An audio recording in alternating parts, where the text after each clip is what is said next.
साधना नहीं कर पाते तो जब देवशैनी एकादशी आती है उससे लेकर के देव की एकादशी तक हम जो कुछ भी सत्कर्म करते हैं उनका अनंत गुना पुण्य होता है। और इसलिए भगवान विष्णु की और नारायण की सेवा के साथ साथ में तुलसी की पूजा करने का जो व्रत है चातुर्मास में प्रारंभ होता है। और इस चातुर्मास व्रत में व्यक्ति व्रत का नियम ले लेता है जिससे जैसी सामर्थ्य रहती है। कोई एक समय भोजन करके करता है, कोई कुछ ऐसी चीजों को जिनमें जीव की हत्या होती है, तमोगुणी होती है, उनको छोड़ देता है, अपने खान पान को बदल लेता है और हर दिन सुबह उठ करके भगवान का पूजन करता है। रात्रि में बढ़िया से भगवान का बिस्तर लगा करके उनको शयन कराता है। तो इसलिए आज से भगवान रात्रि के समय में जो शयन कराता है तो इसलिए देव शयन के नाम से आज जाने जाती है एकादशी। तो इसलिए देव शयनी जो एकादशी होती है उससे जो प्रारंभ होते हैं व्रत ये अनंत प्रकार के पुण्य देने वाले होते हैं।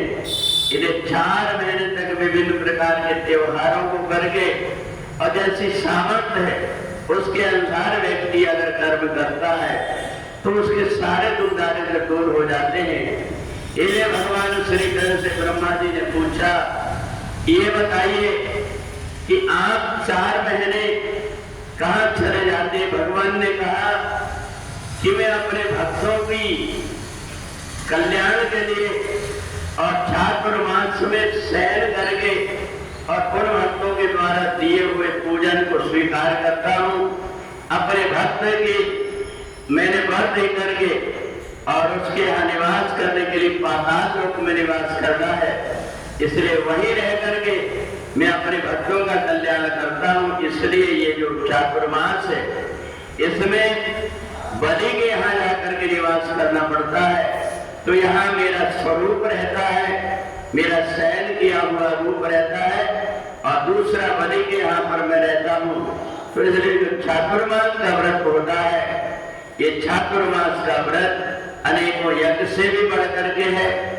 पुस्तकों में कई प्रकार की बात 8 हाल और बैल समेत 2 गाय दान करो, सोने का दान करो, बहुत प्रकार के प्रपंच रहते हैं। परंतु जो व्यक्ति केवल सहज स्नेह से परमात्मा की भक्ति करता है, सुबह उठ करके तुलसी में जल देता है, भगवान विष्णु के पूजन कर लेता है, इससे उसका चातुर्मास व्रत पूर्ण हो जाता है। इसलिए जैसी श्रद्धा है उसके अनुरूप यदि हम चातुर्मास व्रत करते हैं तो उसके ऊपर भगवान की अनंत कृपा होती है।